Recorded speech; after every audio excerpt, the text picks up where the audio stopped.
Hello, everyone. We're going to get started. So, first of all, welcome. Thank you so much for being here today. My name is Roger Cediles. I am Program Manager of Substance Use Program out here, Sexual Health Center in the city of Baldwin Hills. We provide services in the city of West Hollywood, Baldwin Hills, and other areas of LA. Um, as you probably know already, Los Angeles Department of Public Health has issue a health alert that warns residents of the increased risk of overdose and deaths associated with drug laced with fentanyl, salicin, and other drugs as well. Federal data shows that as 2020, more than 60% of overdose deaths involving methamphetamine also involved an opioid. According to the National Institute of Drug Abuse, fentanyl is popping up in many kind of drugs, but testing just for fentanyl could miss some other risks.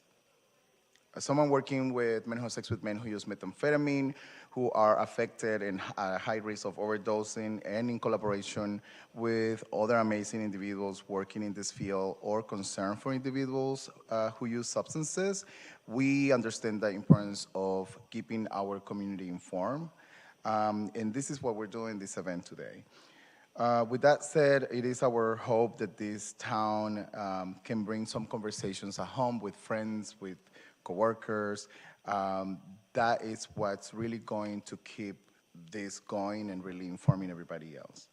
I would like to continue by thanking again you for being here, but also the Murray Reese Foundation, not just for their donations, but also for their support and to this cause and challenging me to put a group of people together to get this event going. The City of West Hollywood, the County of Los Angeles Department of Public Health, the Institute for Public Strategies, the Harm Reduction Division from Los Angeles County, APLA Health Hive Program, Being Alive, the Just Don't Die organization, the Out Here Sexual Health Center powered by APLA, our presenter, Dr. Seed, Puri, our panelists, Jimmy Palmieri, Timothy Sembeck, Isabella Rodriguez, and Neil Prems.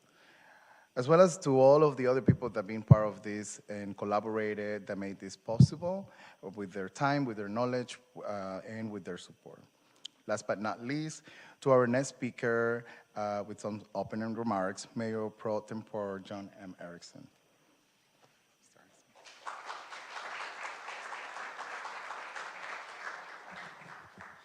Hello, everyone. How are you doing tonight?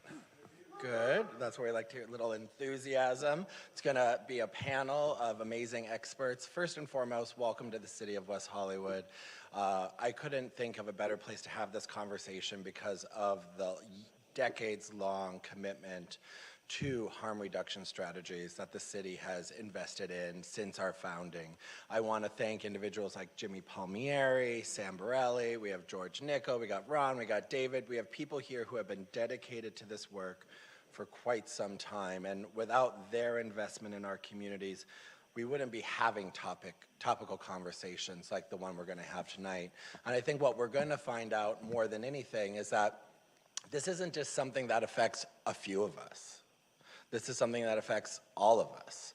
My day job is in public health. It's in abortion services at Planned Parenthood Los Angeles, and we see how even when we think something happens to people who can get pregnant, the impacts of what it actually has to everyone around us. And so when it comes to harm reduction strategies, it goes far beyond just providing those hard-earned dollars to services. It goes to education, it goes to outreach, and it goes to making sure we're doing all that we can to move the needle forward on these strategies. And specifically, the city has been really invested in doing this more so none than the last couple of months when we've been going up and down the state to make sure we get historic investment in the log cabin right down the street of $1.15 million in the state budget that we got. And that's thankful to all of you that have been advocating to that.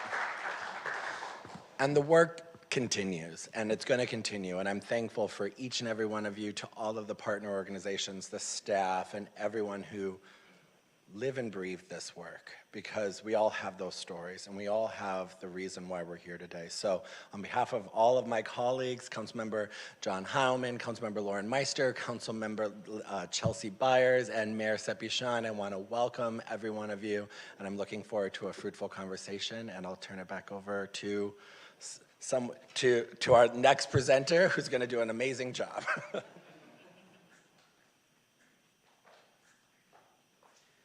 Hi, everyone. So my name is Isabella Rodriguez. I work for the Harm Reduction Division at DHS Community Programs. Our next presenter is an addiction psychiatrist. He graduated from UC Davis School of Medicine and completed his residency and fellowship at the UCLA Semel Institute. He's currently the Associate Medical Director of SAPSI.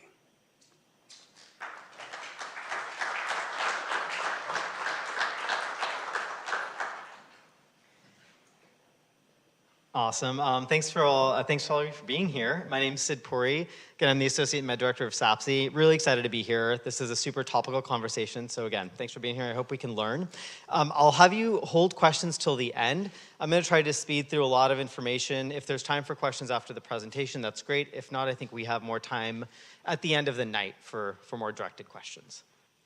Okay, so today we're going to be talking about a few things. By the end of this, I want you all to understand kind of trends of overdoses in Los Angeles County and West Hollywood specifically. We're going to go over 3 big contaminants that we're seeing in our illicit drug supply, including fentanyl, methamphetamine, and xylazine, which is our newest monster in the room. We're also going to kind of go over just symptoms of intoxication of all of those substances so people are aware of what they do to our brains and our bodies. And finally, we're going to talk about treatment options and recovery options in LA County. To start us off, so this is a really sad graph, but this is kind of the reality we're living in right now. So this graph shows the number of drug overdose deaths that are happening in Los Angeles County. We would love it if that arrow was going the other direction, but this is our reality right now. So what we're seeing is close to 3,000 people in LA County died last year from a drug overdose. Over half of those overdoses included either methamphetamine or fentanyl, and generally a combination of both. When we started seeing fentanyl come in Los Angeles County, it was around 2016, 2017, and fentanyl is going to be that purple box, and methamphetamine is going to be the blue box. So you're seeing this like slight and then quite dramatic rise in deaths attributed to fentanyl between 2019 and 2020, and a consistent rise into 2021. When we look into data from 2022, it's closer to 3,000, with that ratio still the same. So we know this is a huge problem, and it's not going away. So we need to kind of be prepared as a community to protect individual and community health.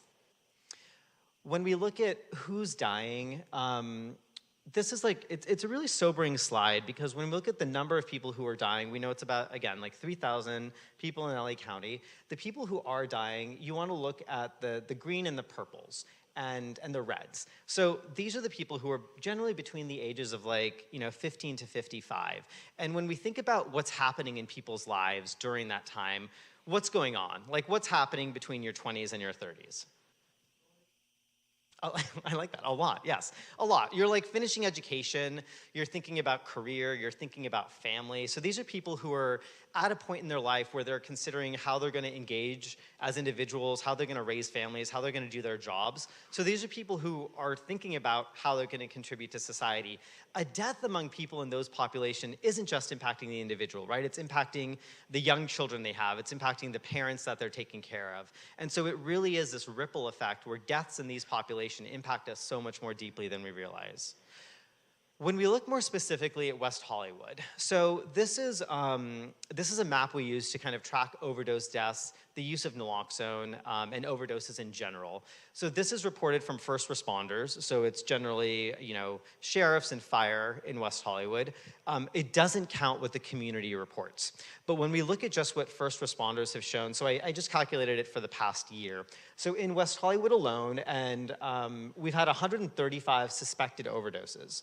We've had 25 deaths, which when we think about comparing it to kind of like LA in general, there's 3,000 overdose deaths in LA County with a population of around 11.5 million-ish. West Hollywood has a population of probably around like 35,000 and 25 deaths. So they're generally comparable. West Hollywood, per capita maybe slightly higher, but they're all kind of within the same range, a really scary statistic. The nice thing about this is it shows kind of where overdoses are happening, and this is really important for the public health department, so we can work with organizations that service West Hollywood, like the APLA, Being Alive, the Gay and Lesbian Center, to be like, this is where we're seeing hotspots, where people are overdosing accidentally, generally, because of a substance that's, in the substances that they're using. So this is kind of what's happening within our own neighborhood. Okay. So that kind of like gives us the ecosystem of what's going on and who's dying and where they're dying. When we start out with opioids, what are opioids? When I say that word, what do people think of? Pain relief. Pain relief. Okay, good. Any specific things come to mind? Oxycontin. Okay, yes, everyone saw Dope Sick and read Dreamland and all those lovely books. Okay, perfect. So opioids are narcotics. They're very powerful medications that work in the body with the main goal of reducing pain. So here we have a bunch of things. We have our oxys. We have, Google images of every lovely thing that happens when you Google, opioids. We have heroin. We have black china. We have things that are supposed to reduce pain. And then we have the other monster in the room, fentanyl. So when we think of like opioids and what they actually do in the body, so they work in a couple of different places. So they work in the brain stem, and then in the gut. So they work in the brain by attaching to opioid receptors to reduce kind of the downstream effect of pain. So, we use opioids in medical practice constantly, right? Gunshot wounds, trauma, labor and delivery, you break a bone, you get a wisdom tooth pulled. There are very specific places we use opioids because we want to reduce people's pain. In addition to decreasing pain, though, they do a great thing in the brain where they make you feel good, right? So has anyone here ever had like a prescription for an opioid that they take as prescribed and notice that in addition to like reducing pain, it kind of felt kind of nice? Yeah, totally, right? Okay, I had my wisdom teeth pulled and it was great. Because they release something called endorphins. We're going to talk about dopamine when we talk about meth, but has everyone heard about what an endorphin is? Yes, okay, someone tell me what an endorphin is. I saw those nods, so.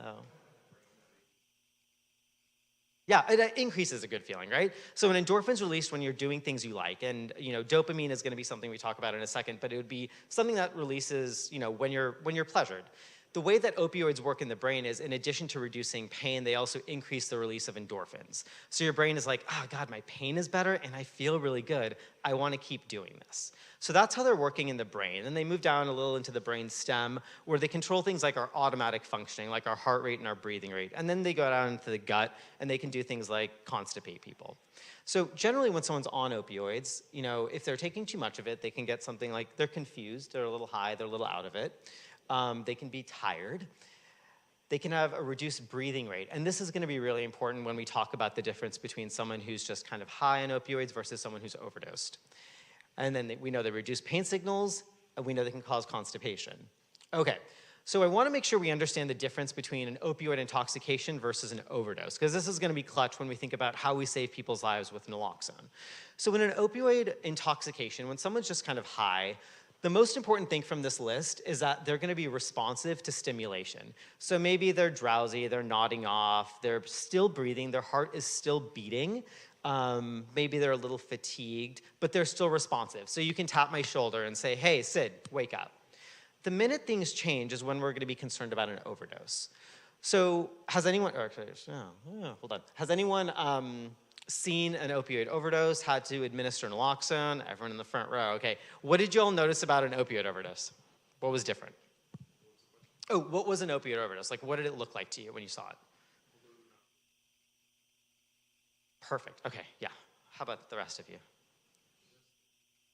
Passing out, okay, good. And I think that's a really important point to make also. So they can be blue, they can be foaming at the mouth, they can be not breathing, but they can also just look like they're asleep, right? So, I do a lot of work on Skid Row, and in like the 8 years I've been doing this, reversed probably close to 200 overdoses. And sometimes when we're on the street and someone's just sleeping, you're like, oh, they're just passed out, and they're gonna be fine. But if you actually try to shake them, and if you try to wake them up, and all of a sudden they're not responsive, then you're like, shit, this is an overdose. How can I save their lives? So I think it's really important to know that an overdose doesn't look the same every time, but there are certain qualities that you wanna look for when you're concerned. So the most important thing is gonna be that responsiveness. So again, if someone is not responsive to like their, If they're not responsive to like you tapping their shoulder or doing something called a sternal rub. Have you all had to do a sternal rub before? Okay, you're gonna do one now. Everyone make a fist. Okay, take these knuckles here and rub the breastbone between your chest. You're gonna feel it warm up. I want you to rub it really, really hard. And at some point, you're gonna start feeling some discomfort. Now think about rubbing that on someone's chest when they're on the floor and you're on top of them to get them awake. That's what we talk about when we're like, are they truly unresponsive? If someone has stopped breathing and they're unresponsive to that, that's an indication of an overdose. So you want to make sure you test that first. They're going to have slowed or non-existent heart rates. They're going to have pale, clammy, or blue skin. And they're going to have a deep snoring or a gurgling sound if they're breathing. And this is called the death rattle. And we've heard it a lot. It sounds like something's actually in their throat. So it's like, it sounds like the life itself is trying to escape from their bodies. So those are the big differences between someone who's just kind of intoxicated and high versus someone who's overdosed and needs more immediate medical attention. Okay, and then we move into fentanyl, which is, like decimated our drug supply. A couple different things that I want to mention about fentanyl. So we do have pharmaceutical grade fentanyl that we use in the hospital. This is, again, gunshot wounds, labor and delivery, end-of-life pain, like palliative care, cancer pain. Those are all indications for us to use fentanyl, and we do it in really, specific situations with monitored medical settings. When it's used correctly, it does its job. The problem that we're seeing now in our drug supply is, okay, and so we know it's 50 times % more potent than heroin and 100 times more potent than morphine. I feel like that's been on the news every day. When we think of the illicitly manufactured fentanyl, this is what we're actually seeing in our drug supply. So we're not seeing pharmaceutical grade fentanyl coming into the pills that people are buying or the powders or anything else. We're seeing illicitly manufactured fentanyl that's being made in clandestine labs throughout the world that's being cut into our drug supply because it's so cheap to make. It's like, 0.0003 cents to make like a gram of fentanyl, which, can serve like 100 people versus, getting a bar of heroin through customs. So it's super cheap to make, it's colorless, it's odorless, and it's really difficult to test for in things like customs. So it's become a really easy way for drug suppliers to enhance and to make stronger their supply. When we think about how much can actually kill someone, so this is the image we use a lot. I use it a lot with youth as well because people are like, there's like 2 grams can kill you, but what does 2 grams actually look like? So it's something as small as that. And when you think about how quickly it can kill, it's gonna depend on how much you're using and how you're using it. So like snorting a little will kill you a lot more quickly than like swallowing something, right? So anytime something has to get to your brain more quickly, that's how it's gonna kill you quicker. So injecting is quicker than ingesting as well. But this is kind of what we're seeing, and this is how our drug market is now impacted. Okay, the other thing that we want to mention is when people are buying things from Snapchat or online or everything, the DEA puts out kind of like what they're seeing in crime seizures. And in general, they're seeing about 60% of all of the substances that they're getting are contaminated with fentanyl, a lethal dose of fentanyl. And I say, like, it doesn't mean that the other 40% is fine. It means the other 40% can still have fentanyl in it. And the problem is when they do substances, they're not necessarily just doing one. So maybe they're doing a pill of MDMA that has a little fentanyl in it, but maybe they're also doing something that can also suppress your breathing, right? So if you're combining things, even if there's a little fentanyl in there, it can still be deadly. Okay, questions on, actually, no, I said no questions, but if there's a dying question, nothing. Okay, cool. Math, yeah, okay. What do we know about math? Who wants to talk about math? Okay, what is it? What is an upper? Is it a downer? How do people use it? It's an upper. Good, good, good. Okay. These are all just fun pictures. And just like given the West Hollywood context, I feel like we have to acknowledge it's really difficult to talk about meth without talking about sex. So we have to make sure we have both of those conversations at the same time. So these are just images, and Grindr, of course, because so much is going on. So when someone's using meth, what do they look like? What would you expect to see with them acting? It's all over the place. Okay, in what way? Give me an example.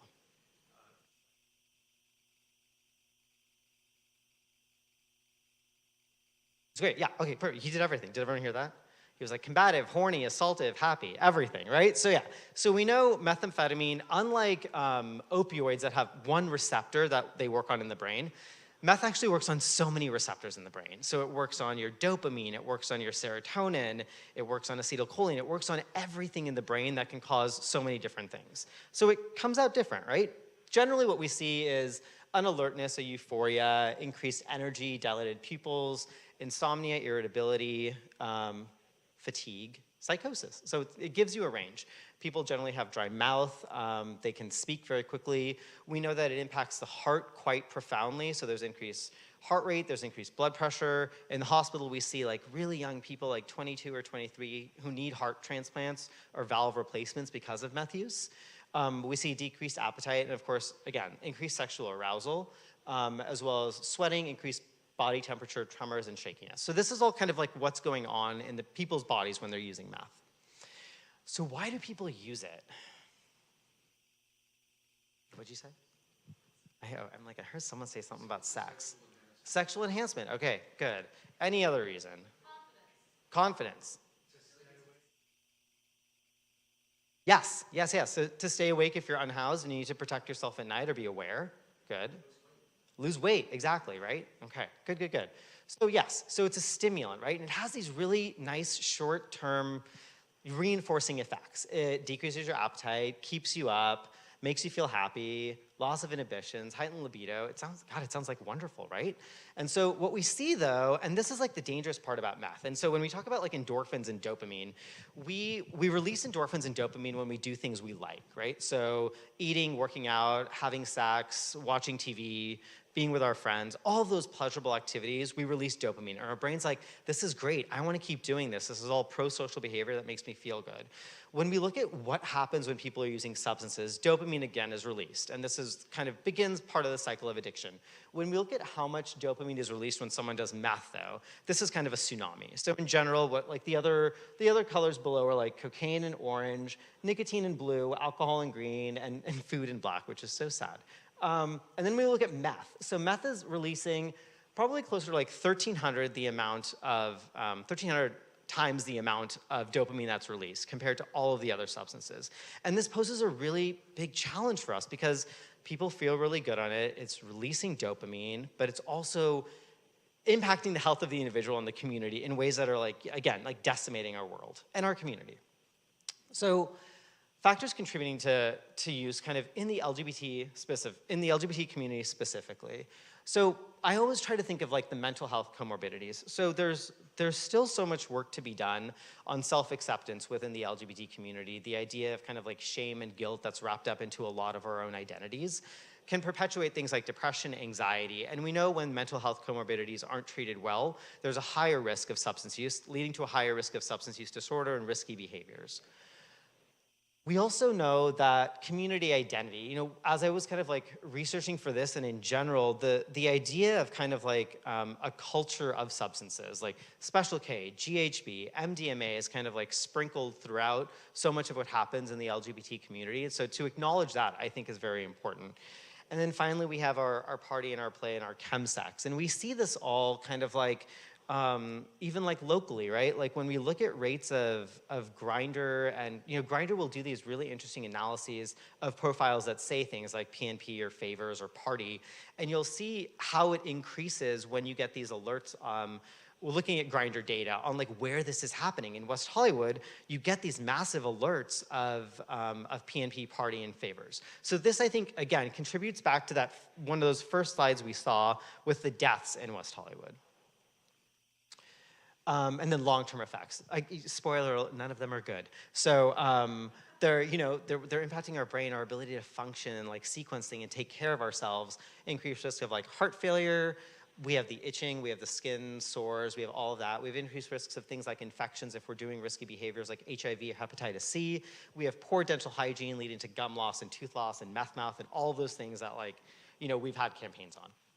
Okay, and then we have the crash, right? So if something makes you feel so good for a while, when it ends, it really ends. And so when we think of like, the crash goes into kind of like how I think we need to be creatively thinking about methamphetamine treatment. And so all of the things that make you feel good, think about like the opposite of what happens when someone crashes. So you don't have energy, you're starving, you're super irritable, your brain's not centered in reality, so a lot of things can be uncertain.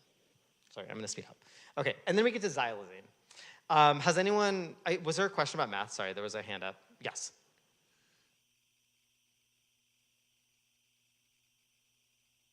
Yeah. Totally, it is, yeah. And when people want to run, yeah, that's healthier than using meth, for sure. Okay, xylazine. So this has been our like newest monster in the room. Has anyone heard of xylazine? Yeah, I think the front row's heard a lot. Okay. How about back here? What have y'all heard about xylazine? Yes. It is a horse tranquilizer indeed. Okay, anything else? Yes. Horrible skin. I like that, yeah. And these are like the things that, I don't know, in prevention we think of like how we impact youth, right? And like the way I get, young patients to use sunscreen is you show them a picture of like a 32-year-old who looks like 60. And it's like, well, no one's gonna fuck you when you look like that, so wear your sunscreen. In the same way, you think of like how we can use like the superficiality of society to really have them take around kind of like harm reduction principles and prevention methods. So yes, so xylazine is a horse tranquilizer and it messes with your skin. So also called tranq or zombie drug. I think I skipped. Okay, so sorry, this is in the wrong order. So it is a veterinary tranquilizer that is not FDA approved for humans. So like, why is it in our drugs? Why do you think? So why is fentanyl in our drugs? It's cheap to make, it enhances people's high, hooks a new user, right? So back in like 2008, we started seeing a lot of xylazine in Puerto Rico. So this is all kind of like, in thanks to like the Puerto Rican cartel. They were like, what can we cut our opioids with that's super cheap, that makes people's high a lot longer, but that we can still charge them for?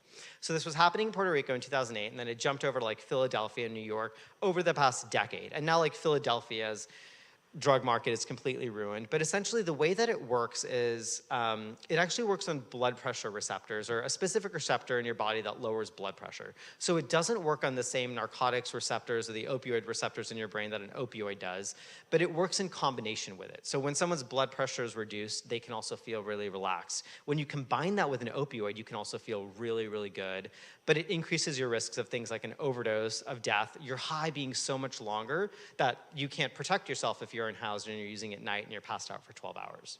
So this is what also does to your skin. So it's called zombie drug because in the way that it decreases blood pressure internally, it also decreases the blood flow to the skin. And so it doesn't cause these sores like if you were to use it, but it causes your body to not heal things properly because you need blood to heal sores. So are people, who are unhoused, people who don't generally take care of themselves because they don't have access to medical care, or they're injecting, or they have diabetes or other comorbidities that make healing challenging, it worsens that to an extent where we're seeing people who need like amputations. There's no antidote for a xylazine overdose, but when we look at, again, where it's being found is opioids. So we know naloxone is the antidote for an opioid overdose. We know that if xylazine is combined with an opioid, still using naloxone can reverse the opioid portion of that overdose. So you still want to use naloxone if someone's overdosing and maybe they're not responding as quickly, and maybe you need more naloxone. So we can test for it in screens. There's actually xylazine test strips. And I don't know if, have y'all been handing them out? Okay, so Being Alive and APLA handing them out, maybe? Okay, so Being Alive is handing them out, which is great. So it works like a fentanyl test strip, which it'll give you the yes or no answer. So it won't tell you how much xylazine is in there, it won't tell you the purity of it, but it'll say, yes, xylazine is in here, and that can help you use more safely. In terms of what we're seeing in LA County, so we're working a lot with the sheriffs and community testers to see what we're seeing, and we're not seeing it as much, but LA generally, LA got fentanyl kind of much later than everyone else. So we know it's here, and it's not to the extent that San Francisco, Vancouver, New York, Chicago, or Philadelphia have it, but we're expecting more of it. So again, something to keep in mind. Okay, cool, not FDA approved for human use. Okay, perfect. The other thing I want to mention is how we treat substance use disorders is really, really important. We're going to talk about harm reduction, which, again, you're meeting people where they're at, you're giving them the services they need, and they're ready and willing to accept.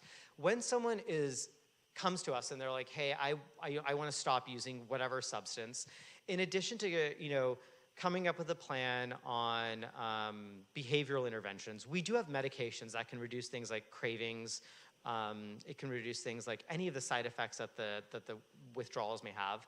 And by reducing cravings and withdrawals, we get them to a place where they're more comfortable. When someone's more comfortable in their body, you can engage them a little more. You can say, like, what else can I help you with? What else would you want?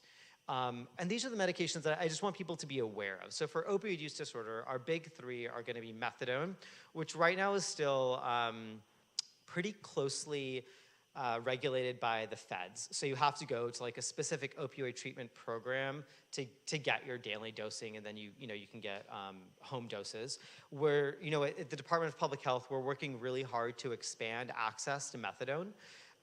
If methadone isn't an option for someone, we do have something called buprenorphine or Suboxone. So this is a pill or a film that you put under your tongue every day, and it dissolves, and also, again, decreases cravings and withdrawal symptoms, keeps people off of heroin and fentanyl, reduces rates of things like HIV, Hep C, and incarceration. So we know it works. And there's also naltrexone, which is a pill or an injection that can block an opioid. So it essentially makes people not feel high if they take an opioid. When we think about alcohol use disorder, that naltrexone, because remember, alcohol, again, is increasing endorphins and dopamine. So blocking those pleasure receptors actually helps people reduce their drinking. We have that. We have acamprosate, which also reduces cravings, and then we have antabuse, which makes people sick when they drink. So I don't know, we try to avoid that one because I don't want people to just feel like shit when we just need to kind of excavate and understand their relationship to alcohol. We also have, so for stimulant use disorders, so for meth use, people are like, there's no meds. And that's like a lie. There's no FDA-approved medications for stimulant use disorder right now, but that doesn't mean we have like a whole host of other medications we can use when we start to understand people's relationship to meth. So when I see patients, I ask, like, tell me about like your life and like what's going on. All of a sudden we're understanding those things like PTSD, depression, all of those things that are happening.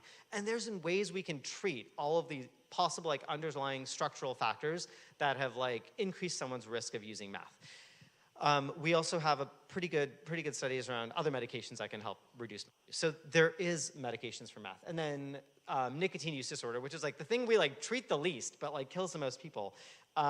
We have patches, we have lozenges, we have pills as well. Okay, and then we have other kind of resources. Has anyone heard of contingency management? Yes. Okay. What you've answered? You've answered. Anyone who hasn't answered yet? Okay. Quickly, tell me what contingency management is.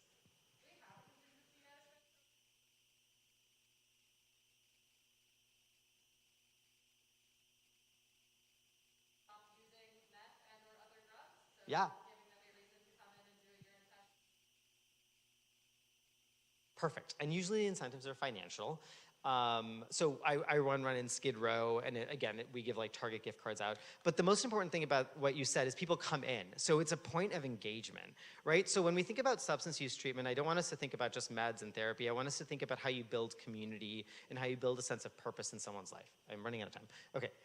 Okay, perfect. Okay. So when we think about substance treatment, I want us to think about, and these are the things that I think about with all patients, individual, and the community, is health, housing, community, and purpose. We want to make sure people are healthy. We want to make sure they have housing. We want to make sure they are belonging and engaged with some sort of community and a purpose. And I think that's how we holistically look at how we treat substance use. Okay, harm reduction, we're going to talk about in a minute. So does everyone know what harm reduction is? Yeah, okay, because does someone want to give me an example of harm reduction? Fentanyl assessments, good. Okay, when I think about harm reduction, I think not only about substance use, but I think anything we do that reduces risk in our lives. So helmets, taking our meds, going to the doctor, what? Seatbelts, yes, all of that is harm reduction. And I think we use harm reduction in this really humanistic way to connect with people, to understand how behaviors we're doing are things that we want to change in a way. And I was giving this example of like, I love to eat donuts and sweets, but I feel like shit when I do, but it's really hard to stop. And so maybe there's like a sense of ambivalence, right? There's something we're doing, we know it's maybe not the best for us, but it's hard to change that behavior. So we think of harm reduction, within substance use, we want to reduce overdoses, prevent the spread of communicable diseases, we want to give people what they want. Okay, summary. But before, I want to make sure Isabella talks. So thank you all, and Isabella's going to talk more about our harm reduction programs in LA County. Oh, sorry. If you want help, sorry, call this number. It's our 24-hour hotline. It's available. We connect you with counselors who can do assessments and then connect you to the level of care. We also have an app called the Recover LA app that has a lot of fun substance use disorder information, and again, can tell you about resources. And okay, Isabella, harm reduction. Thank harm reduction. Okay, so let's see. Can I go back? Okay, harm reduction. What are harm reduction services? Sid told you a little bit about the theory. So here, these are the services: syringe access, syringe disposal, safer drug use, naloxone. You know, why is still needed in LA? Safe consumption. We're working on it. Pink exists, but under resourced. Harm reduction direct care services, drop-in centers, Skid Row Health Hub, Sobering Center, Skid Row overdose outreach teams, contingency management, we just talked about that, overdose education, naloxone, OE&D, street-based engagement teams, harm reduction integration, these are really long, syringe service expansion, and DHS hospitals and clinics, that's new. Population focus, people who use drugs, people experiencing homelessness, people just as involved, people engaged in sex work. We are just, in the process of doing 2 solicitations for outreach teams for Native American people and trans women who do sex work. Community system engagement, harm reduction initiative. Okay, so Sid and I, his team and my team got together. The goal is to coordinate a cohesive strategy to improve health and well-being of people who use drugs in their communities. Got that? Harm reduction steering committee. This is where like the community is speaking directly to LA County to improve the programs that we are launching. Listening sessions. We just, we're doing 1 listening session all across LA County, talking to people who use drugs. What do you need? What do you want? Etc. Focus areas. The focus areas that we voted on were safe consumption sites and breaking county silos. That's a good one. Thank you. And so Sid will join me up here so we can take some questions. Is after, okay. So the next speaker is Darwin Rodriguez. Is a program manager for the West Hollywood project at the Institute of Public Strategy, which aims at preventing substance use. As part of the West Hollywood project, Darwin facilitates the Safer WeHo Coalition, a collective of agencies and community members engaged in grassroots efforts to upend health inequities. The Safer Hollywood Coalition goal is to provide local and public policy solutions to problems facing West Hollywood. So. And thank you to Isabella and Dr. Sid Puri. Let's give it up for them. They did such an amazing job. So we have an optional portion at the end of our program. Starting at 7:30, we'll have an extra Q&A. So if you feel like you had a question that didn't get answered through the presentation, please stick around. We'll have more of a discussion-based time at the end. But for now, I want to kick us into the panel portion of tonight. So I'm going to ask our panelists to join me up here as I introduce them. So we have Isabella Rodriguez, who you just heard. She is a project manager for the Harm Reduction Division, Department of Health Services. We have Neil Premis, who is a certified drug and alcohol counselor currently working at Cry Help in North Hollywood with a diverse community, addressing the recovery needs of those seeking freedom from substance use and assisting them with their mental health needs. Neil began his career in 2019 working for Tarzana Treatment Centers in Reseda, California. There, he worked primarily in a harm reduction role as an outpatient counselor, serving the LGBTQIA+ community and those persons living with HIV. Prior to entering this field, Neil struggled with meth addiction for 14 years. Having 5.5 years clean and sober from all substances, Neil's passion is to give back to his community by helping anyone seeking answers to their addiction. Neil, so if you can raise your hand just so people know. We have Timothy Zembek, who is the Syringe Service Program Coordinator with Being Alive. Being Alive operates their SSP, which is the Syringe Service Program, 5 days a week at 4 different locations throughout LA and WeHo. They offer clean needles, new glassware, recycle used syringes, Narcan distribution, and fentanyl test strips. He brings more than 30 years of lived experience as a recovering alcoholic and person who used substances. Timothy has been involved in harm reduction and community activism since the late 80s when he was involved in ACT UP Chicago. Timothy Zembeck.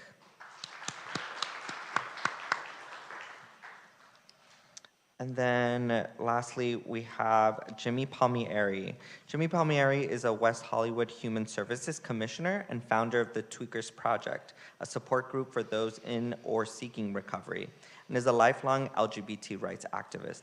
He has been involved with addiction recovery community for over 2 decades. He is a founder of #Boom and #Sizzle, 2 long-term and extremely successful sober events. He has been a city official for more than 20 years and has placed more than 300 community members into recovery services for little or no cost. Jimmy Palmieri, thank you. So I have a set of questions that I'll be asking our panelists, but once we get through those questions, I'll leave time at the end for folks to ask their own questions. And for that, we have some mics here that we'll be sort of passing around. So for our first question, what issues do you think are unique to LGBTQ plus communities that use substances? And then anyone can answer. You want to call on one of us? Yeah, let's start with you, Jimmy. All right. I get asked this question a lot, and I think for me, the LGBTQ community is fertile grounds for addiction and fertile grounds for using substances simply because of their social stigma. As was said in the presentation, a lot of people lose their families, a lot of people lose their jobs, a lot of people lose their housing, and a lot of kids are kicked out and simply need to stay awake, as I think you said, on the street. So that's how I believe that it is very unique to our community in why, but as with every community, addiction is the same. Yeah. Timothy. I agree with what you say, Jimmy.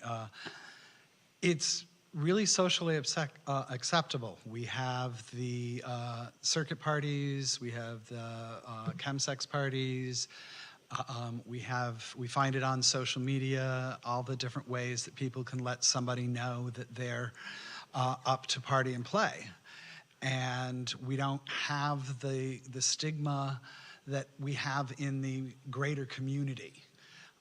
It's just socially acceptable for the LGBTQ community.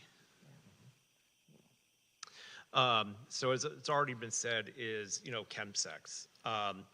There's a lot that goes around it, people avoiding intimacy and other mental health concerns, when they want to escape and they want to go and, have that moment just to feel good, even though they know the consequences. But, it's not just the meth, it's the polysubstance abuse. Usually with meth comes GHB, and with GHB comes a whole host of other issues of assaults. And, the app culture itself, too, is very unique to our population. Their apps are full of just outright using, selling. The apps are also very predatory. So there's people on there that, definitely seek out, people who've never tried meth before, and they'll invite them over, and, people walking into a situation where they don't know what's on the other side of that door, walking into a situation where they're being drugged and assaulted. And also too, I think, contributing factor to it is, internalized and targeted homophobia. Okay. Yeah. We'll move on to the second question. Talk about your connection to this issue, whether professional or personal, and what lessons can you share? Maybe we'll start here. So I think my connection to addiction has always been very personal. It was not until later, as an advocate, a student, a professional, that I started doing drugs. I had graduated with my bachelor's, and I was ready to make the big bucks, as they say, on top of the world. Instead, I was working part-time for a nonprofit agency, fighting for trans rights, part-time sex worker, that I started to see the value that these communities have for trans people. On June 15th, 2000, I was on summer break for my master's program when I had a stroke. I had to go back to sex work, and that's what happened. So, very personal. For me, it's very personal. I was very successful. I actually worked here in the Pacific Design Center for an advertising agency for 14 years as a vice president. And I started, through my alcoholism, I started using meth. And within a matter of 2 years, I completely destroyed my life and was homeless. The amount of isolation, shame, guilt, fear, not knowing what's next, and then not caring was just absolutely devastating to me. It took me 14 years to figure out what I wanted, but, in that time, I was homeless for 9 years, had no friends, nothing.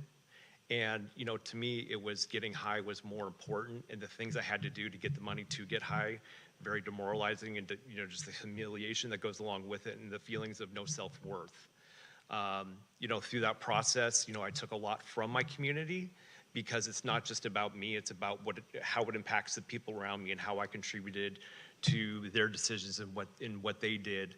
And so, that's, 5.5 years ago, when I'd finally had enough, I had to, fight hard to find the recovery services I needed, but I'm glad I found them. Also very personal for me. In a little over a month, I will celebrate 33 years clean and sober. Thank you. It was the 80s. It was the beginning of the AIDS epidemic, not wanting to look at that, not wanting to, it was the 80s. Everybody did coke. And then, it progressed into crystal meth. And, somewhere along the line, I had heard from somebody who practiced what he called alcoholics conspicuous. Everybody knew that he was sober, and that if you thought you had a problem, you could go and talk to this gentleman. And I'm eternally grateful that he was there and that I could speak to him. I also have a brush with the criminal justice system. And so I bring both my recovery and my criminal justice past with me to the work that I do with this syringe service program. And I approach the participants that come to see us for services with, hi, I'm Tim, how can I help you? No stigma, no judgment, and that's a refreshment for them. It's very personal for me also. I was married to a wonderful gentleman who became addicted, and we tried to rehab 3 or 4 times. It just didn't work. So what I've noticed, and the good doctor was speaking about all of those signs on an overdose, and of course that I've experienced that. There was no medication or nothing at that time. And what I realized is once we had to go our separate ways, I was losing a lot of friends, and it seemed like from when I was in ACT UP in New York and watching folks become skinny and fade away and this and that from HIV, but it looked the same, but it was meth addiction, and it was manifesting in the same way. And I felt like I had to get involved. So I was very fortunate enough to raise enough money to make a documentary on it. And from the documentary became a social networking group of, at this stage, there's like 3,000 people in it. And it's a 24/7 meeting on Facebook. It's Tweakers Project Facebook groups. And we participate in all of the sober events like Boom and Sizzle and all events like this. But more importantly, no one is paid. The volunteers simply help the folks that need to get into recovery. So we've been able to do this because clearly we're not suits and they're not afraid to come to us. It takes 3 or 4 times for them to maybe even trust to talk to us. But we can sort of get to the problem once we become friends and just let them know what's available. I don't assume to know what every person needs. I don't assume to know what the cure-all is. All I can do is navigate their way through a very, very tangled web of getting services needed or getting information needed. And I think I think that's the closest thing that I've come to being really satisfied with work, what I do. Thank you. It seems like everybody on the panel has personal experience with this, as well as professional experience with this. And part of the question was, what lessons can you share? And my next question is, what are some obstacles or challenges that you think stand in the way of improving the health of our communities? So I think everyone here brings a unique perspective where you are community members and now you're service providers. What has been the biggest thing that you've learned in terms of obstacles, and what's standing in the way for people getting better or us kind of fixing this problem? Maybe we'll start there. Me? Yeah. So I know as a human services commissioner, I see barriers come up a lot, and barriers could be money, barriers could be insurance, barriers could be no connection to community at all. And I think someone on the panel discussed isolation at some point, and many times folks are isolated, and that is a big barrier. The city also put out a paper on stigma, a quiz on stigma, and was anyone experiencing it? And to my surprise, a lot of people were still experiencing stigma, and sometimes I feel like I live in a bubble because I'm here, but in actuality, I think stigma is a big barrier also. Yeah, I agree with stigma being the biggest. Sometimes people who are using don't want their friends to know that they're using, and so they'll hide it. And we just came through a pandemic where we were told to stay home and to isolate, which helped fuel, as we saw in some of the numbers here, the increase in the overdose deaths. I also think that those that are in power seem to think that criminalization is going to make it better. Because if somebody says, oh, don't do this, then people won't. And we all know, those of you that may have children, you tell them not to do something, they will find any way to do it, just because you told them not to. The interesting thing about criminalization is, if we say something's criminal, we don't have to prove through academic rigor and studies and research that it works. All we have to do is say it's illegal. So we need to treat the overdose epidemic as a public health crisis, not as a criminal matter, not as something to be shameful of. We need to treat it as a health condition and provide the resources which are being provided. I think that's it. Definitely stigma. I see it every day at work, when clients are coming in, and, we're primarily a Medi-Cal facility, so we have people that are unhoused primarily coming in. There's also a huge mistrust of treatment. A lot of LGBT community members that are coming in don't know if they're going to feel safe. They don't know if they're going to feel a certain way. They don't know if they're going to be able to work with someone who understands their issues. There's a lot of fear that comes into play with them. And, their go-to is to run. And so, being able to meet them where they're at, and what feels safe for one person does not necessarily mean that the next person's going to feel safe in the same way. So, it's having service providers and people within the community who understand the community and what it's like to live under stigma and shame. With the homophobia going on right now, there's enough hatred coming from outside, compounded with that self-hatred and self-loathing that a lot of addicts and alcoholics feel coming in. And so it's being able to have people who understand that baseline, and then also understand the impact and be able to identify the impact that substance use has had on that person. There's a lot of trauma that comes with people coming into treatment, a lot of childhood trauma, a lot of abuse. Then there's also the, activities, when people are partying and playing, they're not thinking about condoms. They're not thinking about, something singular. They're usually thinking about how much can I get from how many people can I get it from, and not thinking about the health impacts. So we see a lot of our LGBT clients coming in. A majority of them, probably 90%, are coming in that need to be treated for STDs. We have, men who identify as heterosexual who will either use meth because they need to lower that barrier to have that sexual experience that they really want to have because maybe they're closeted or they're uncomfortable or whatever it is that culturally might come into play, that have no clue how HIV is even transmitted, and that engaging in certain, substances and then the behaviors it leads to, and then there's that guilt and stigma and shame that's piled on top of it. So, some of the barriers are just getting people to a place where that they can come into a facility where they feel comfortable. Kind of leading to that problem is that there's kind of a lack of awareness of where people can get the services that they need, where they can feel safe. When I was looking to go into treatment, that was one of my big concerns is, am I going to go into some kind of environment where I'm going to get my ass kicked?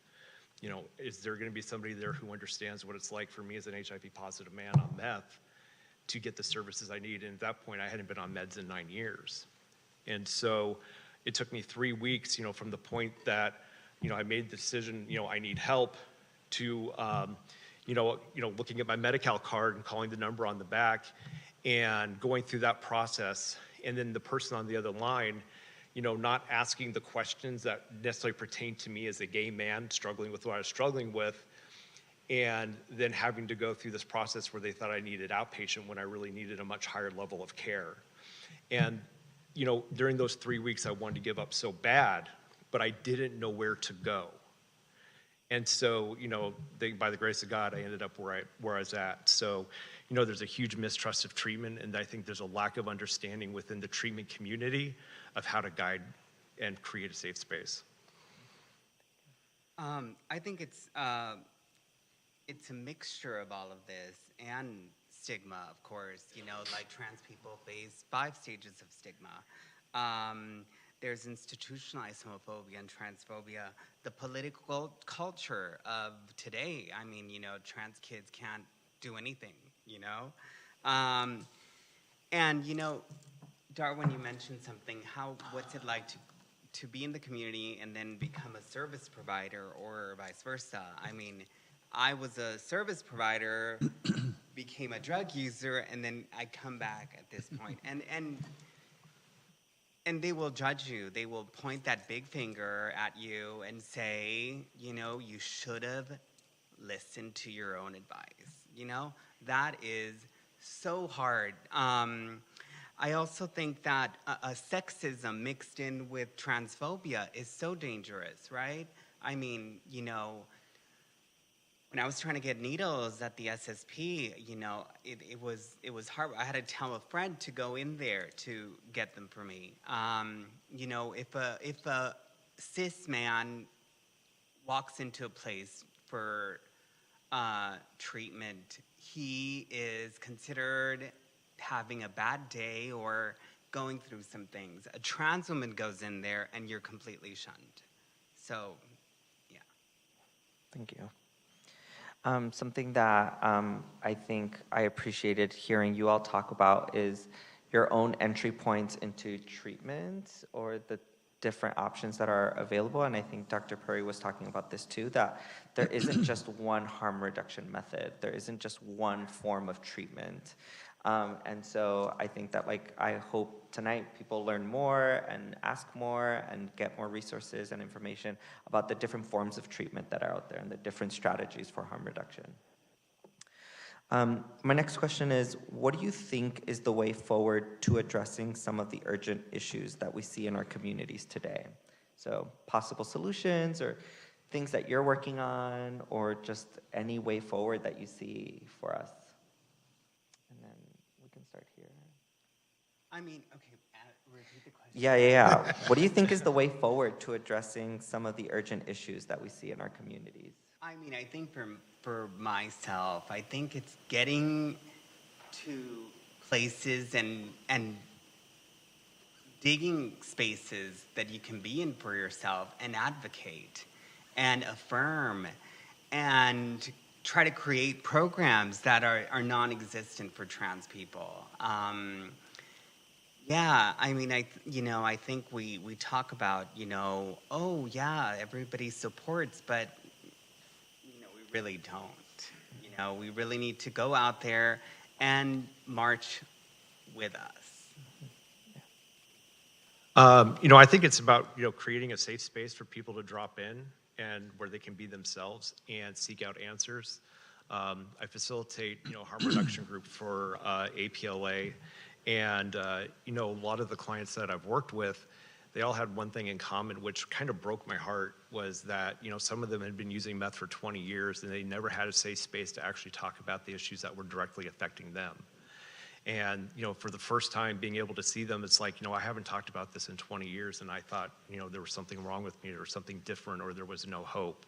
So I think, creating more safe spaces for people to come in and just be themselves, but also talk about their experiences, which I also think is a great opportunity to engage them in discussions about, I can't remember who said, it's like, what do you want to do? What can I help you with? Creating, I'd love to see more awareness on the dangers of, app-related behavior and what is really on the other side of that anonymous door they're about to walk through.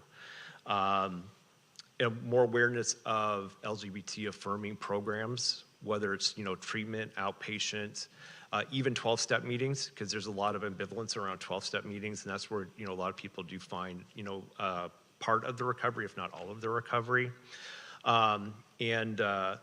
Also too, I asked a couple of the LGBT staff members at work, I kind of went over these questions with them. And the one thing that we all kind of, from our own personal experiences came to was, and even from my experience, trying to find treatment, is having more one-on-one community engagement, LGBT to LGBT, somebody who understands the issues but also has the resources. Thank you. A couple of things. I think peer support is really important.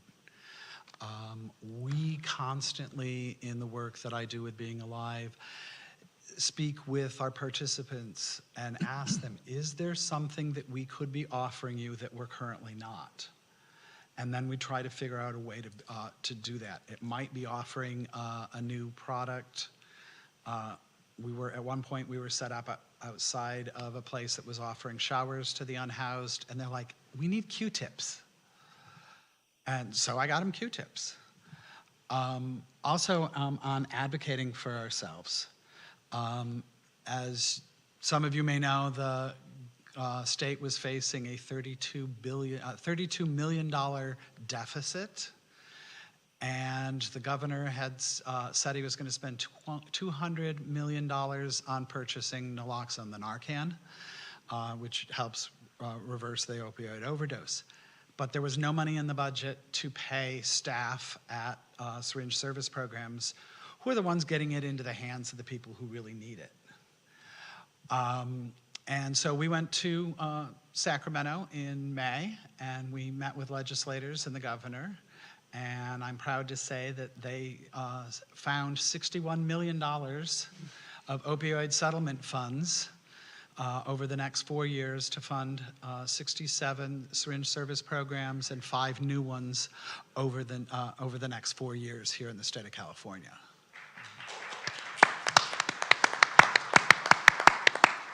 I also think that collaborating with organizations, one of the things that we did as an organization was we looked at other small organizations that we could partner with that had expertise in sections of the LGBT community that we were not experts in.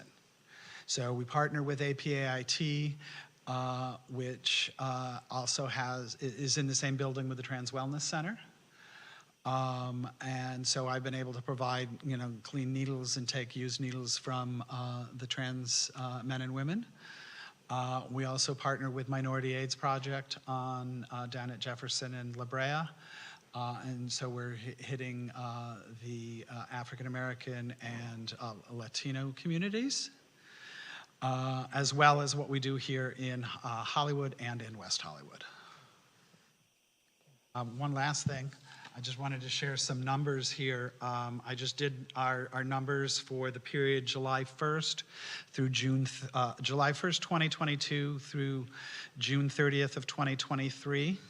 We had a 118% increase of used needles collected. We had a 118% increase of doses of Narcan distributed.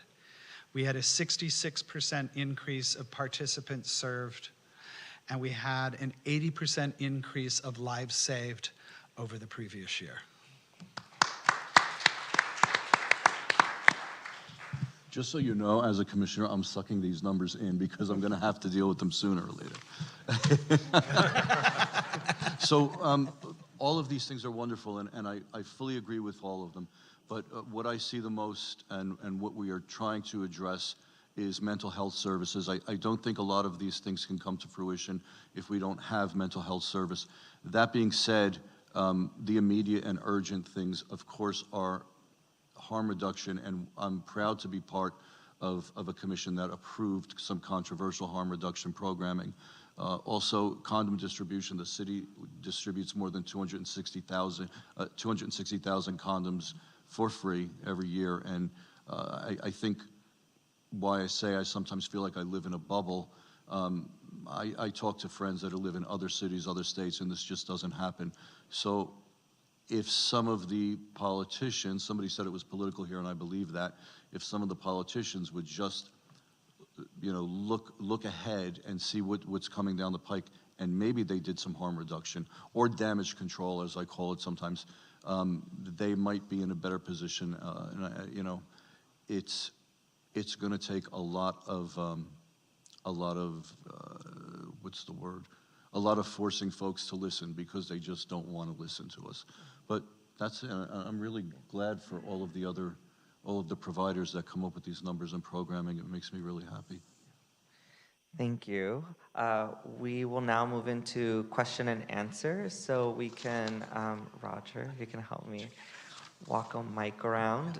So if you have a question, just raise your hand and we can get to you. We have 10 minutes for questions.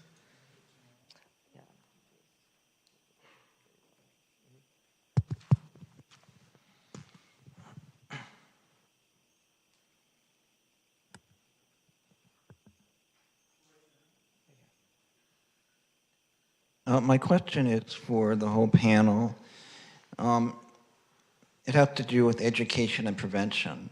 Is there any way that there can be funding provided to educate kids when they're young, elementary and middle school, before they become adults and they start using substances, and it becomes much harder to fix later on in life when they're an adult? Maybe if we could educate people when they're kids about getting into talk therapy and other things instead of using substances to cover up whatever issues they're dealing with. I actually can take that question, and then maybe y'all can add to it. But yeah, so that's a really great question, and it's something that the Department of Public Health in LA is interested in, focused on. They have a whole division of prevention that is targeting youth, and there are a whole host of ways to encourage youth to find other ways to cope with negative emotions, to increase their refusal skills, to also just arm them with education and information, make them more conscious consumers of media. There's so much that we work on, specifically with folks that are funded through the Department of Public Health to do this prevention work. A lot of that is happening for sure. I don't know if any of y'all want to add to that, or if any of y'all work with youth in your programs. I know that sometimes a lot of what happens is putting out fires. We did have the kids at Bernstein High that overdosed on Percocets, and then all of a sudden there were all these meetings, and now LAUSD does carry Narcan. The only problem is it's in the nurse's office, and your campus might only have a nurse 1 or 2 days a week. If you overdose on the other days, yeah, you're out of luck. So we're beginning to make those inroads. There are some curriculums that have been put together across the country. I know Drug Policy Alliance has one that is tailored for youth and able to be done in little modules and discussions held with people about that issue. Other questions? We have a shy audience tonight. Oh, right there.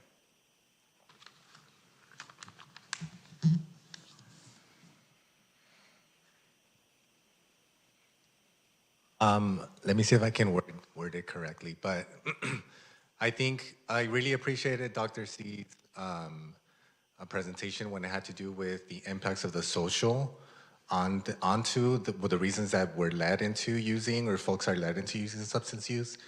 Considering the political condition, considering COVID, there's been a rise on mental health conditions, right? And the decrease in mental health within the community. So I guess my question would be, how do you navigate mental health conditions specific to the LGBTQ community in connection to substance use? Is that something that you've been seeing present? Yeah, anyone? I think you were talking about this, right, Timothy? You were talking about the pandemic and its impact on mental health. A lot of what I do at the Syringe Service Program is I make a connection with the person that's coming for services. And I get to know them and see what makes them tick and what do they want to do, what might be holding them back, and how can the agency that I work for or other agent, if it's not something that can be done in-house with our agency, what other agencies are out there that can help provide those services. I'm not afraid to have the frank conversations with them. You know, I've had conversations where I've said, you know, have you had enough? Are you done?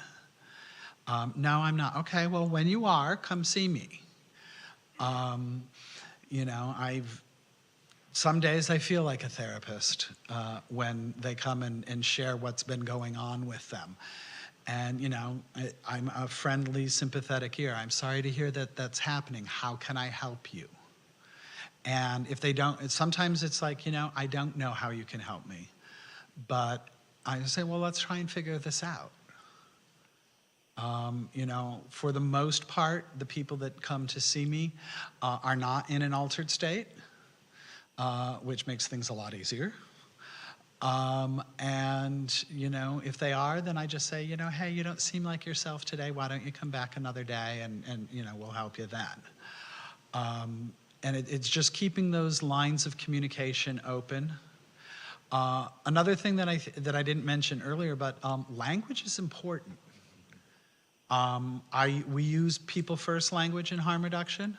So I will never call somebody a drug addict or a drug user.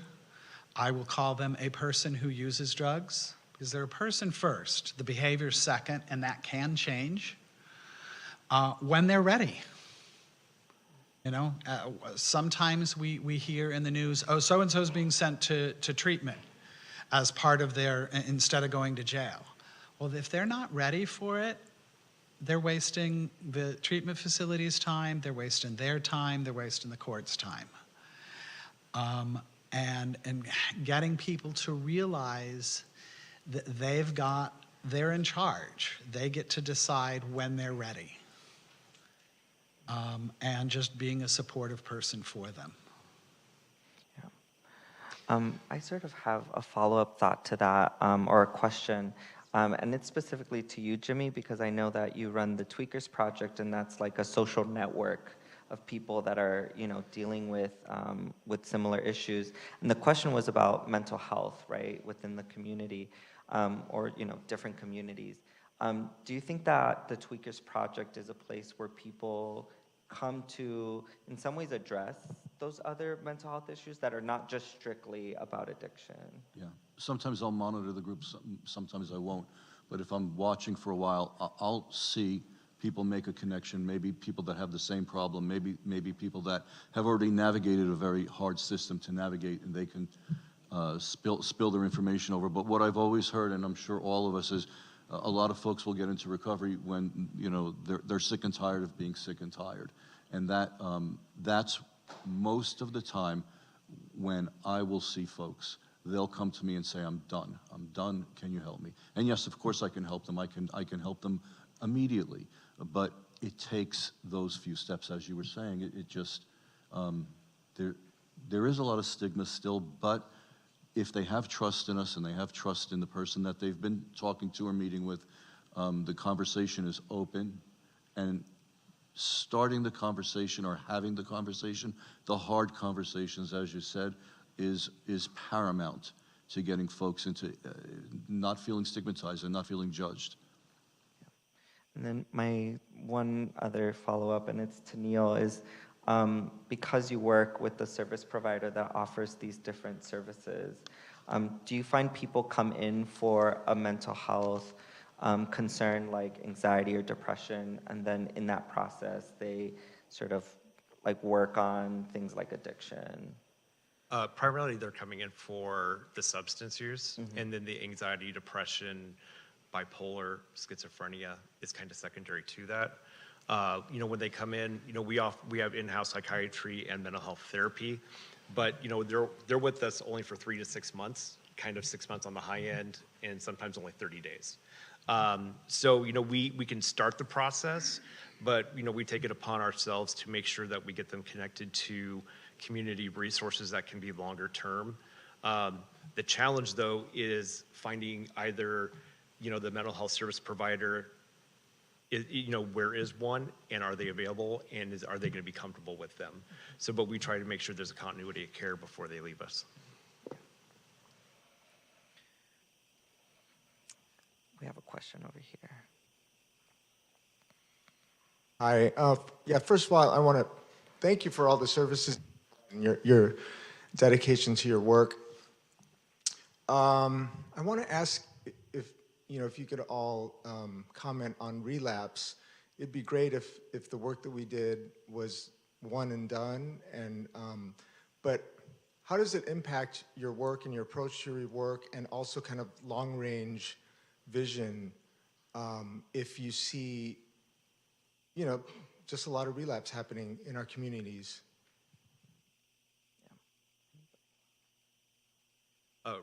Relapse is part of recovery for many, many, many people. The reason people relapse, across the board is going to be varied. Relapse within the LGBT population, my experience with the clients that I work with is primarily related to sex. So it's that sex and meth connection. When they, in a structured environment, it's much easier to contain it, but once they get out of it and they start having their feelings again, if their trauma's, coming back up, if they're triggered, their go-to is usually sex to feel better, and then with sex usually comes meth, or the thought that I can't have the kind of sex I want to have unless I'm high on meth. So that's, I think, where the mental health connection really comes into play, is helping individuals unpack what's really going on inside of them, their trauma, their experiences, their lack of satisfaction in relationships. It's kind of that combined approach, and that's it, yeah. I also think that for somebody as somebody who's in recovery, stopping was the easy part. Mm-hmm. Yeah. Staying stop's the hard part. And as an alcoholic and somebody who used to use substances, if I were to go back to it, I mean, that's what I know. That's what I was good at. It's the staying stopped and finding alternate ways to navigate my way through the world is the part that's tough. And that's where the sense of community and connectedness to others and knowing that what I'm doing is great. One of the things I love about my job is that on a daily basis, my participants look at me and say, I appreciate you. I appreciate what you're doing for us. And I know that they're being sincere when they say it. How many of you have jobs where you never hear that? And so, that keeps me going. I'd also like to add is that it's also presenting options to individuals. For some people, it could be just a 12-step program, and that's what works for them.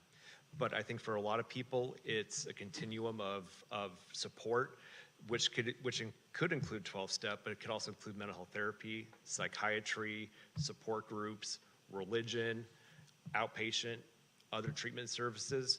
So it's letting them know that, it's not just one thing you can choose from. You can build your own recovery within the system that works for you.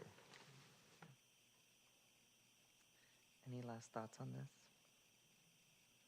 You know, we identify folks that relapse multiple times. It's a separate situation for us. We have relapse, but we have chronic relapsing. And, you know, 25 years ago, I would have said to you, no, I want them to be sober the first time. I'd like folks to stay sober on 30 days, 60 days, 90 days, however you want to look at it. But now, all these years later, of course, I don't even aspire to say, oh my gosh, they have to last a year. I honestly, and I know this is not going to sound very positive, but I mean it in a positive way. I honestly hope that folks can stay sober for 60 to 90, just so their body can heal a little bit in case they're going to go out. And I know that doesn't sound like there's a lot of hope, but I believe in what I've seen as far as relapsing goes, if they could just take a break here and there, maybe it's sort of like harm reduction, that their body can heal. But that's a really good question, because I don't think a lot of people understand relapsing, and I don't think a lot of people accept the fact that addiction is a disease. It's not accepted. You know, we always say, well, if someone had cancer and had chemo and the cancer came back, we'd give them more chemo. But then you'll hear, if somebody relapsed, why must we send them back to services? And that's still the stigma that exists for that. But that's a great question, and thanks for bringing it up. I have a follow-up comment about your question. Just real quick, doing the contingency management program where I work, with the first group of people that we had about 8 participants. There was one young man who kept relapsing, and he was trying to get his clean time, and he kept starting all over again, because every time his urine was positive for crystal meth, he had to start all over again. But then he was able to stay in doing this program over and over for like 16 weeks. And it was just an incredible way to see him just have that clear, mind time to make his decisions with just a different, now he knows how it feels to be without using meth, after using meth. You see what I'm saying? When before he didn't know that. And that was a very unique thing to see, because he wanted it again. He wanted to stay clean. He wanted to do things different. It might not be everyone that participated, but that was that one person, and it's really rewarding to see that. But as you guys were mentioning, it's part of this process. And just wanted to say that. No, yeah. One misconception that also comes up about relapse is that you're starting over, and you really have all that experience from what you've done before and what happened to you when you went back out, because you also have the knowledge of what it was like to be sober or clean. And so you're thinking about this, and it can be really interesting to watch it play out for someone. Thank you. We're gonna wrap up the more like formal part of this program, but again, we're gonna have more of a kind of informal discussion starting right after our closing remarks. And so if you have more questions, please hang back and we can like sort of chat. But I want to now invite up Brian Risley, who is a nationally recognized treatment educator who has worked in the HIV field for over 20 years. At APLA Health, Brian manages several programs, the Legacy Treatment Education, HIV in Older Adults, and Women Together programs. Brian is a principal planner of the long-running topical HIV community town hall series, HIV Matters, the California statewide HIV and Aging Training Initiative for providers, and treatment education CE trainings for healthcare providers in Southern California. Brian is also a co-chair of the Hepatitis C Task Force for Los Angeles County in its 20th year, and weekly facilitates the longest-running newly diagnosed HIV group in California that he started in 1997. Brian.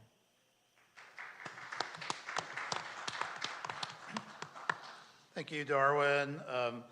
Thank you, Dr. Puri. Thank you to the excellent panel.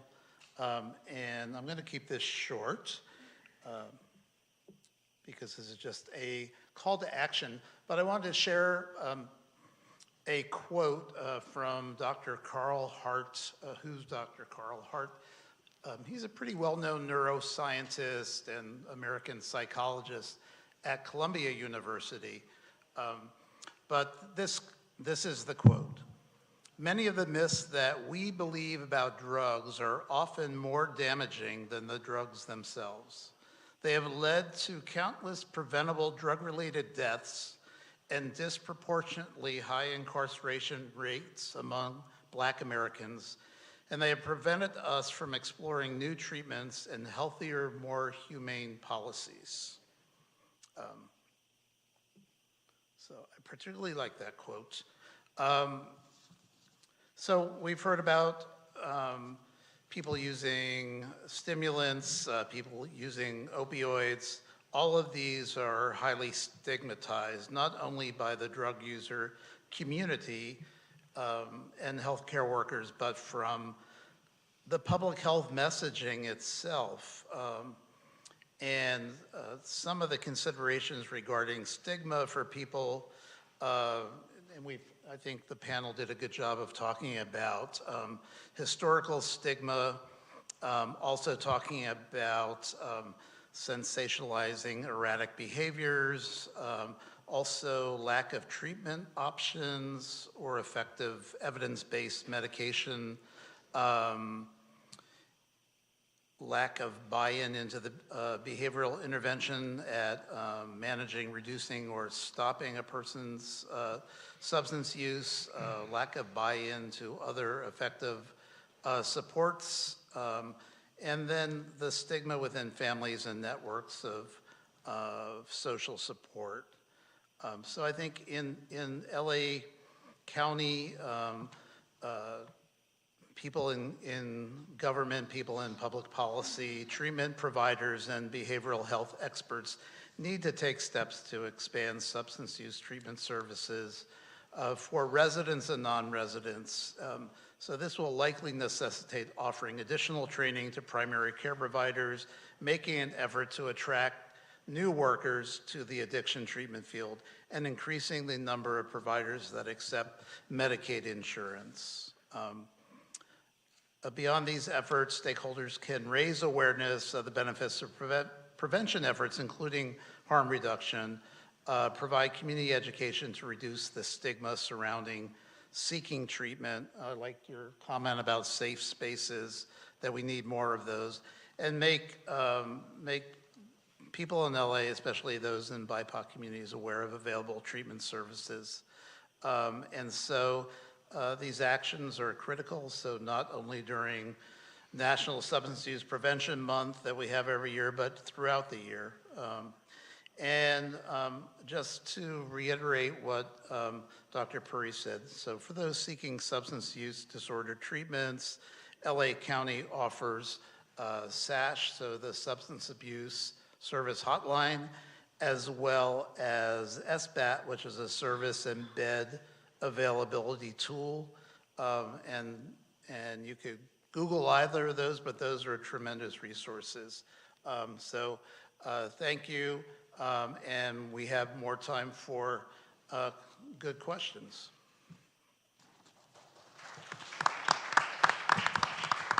So I'd like to invite Dr. Puri back up. We have we have rolly chairs up here. So if you didn't get to ask a question to Dr. Puri, he's back up here, and then also you can ask more questions to panelists. So this next portion will go until 8 p.m. So yeah, questions for folks, from folks.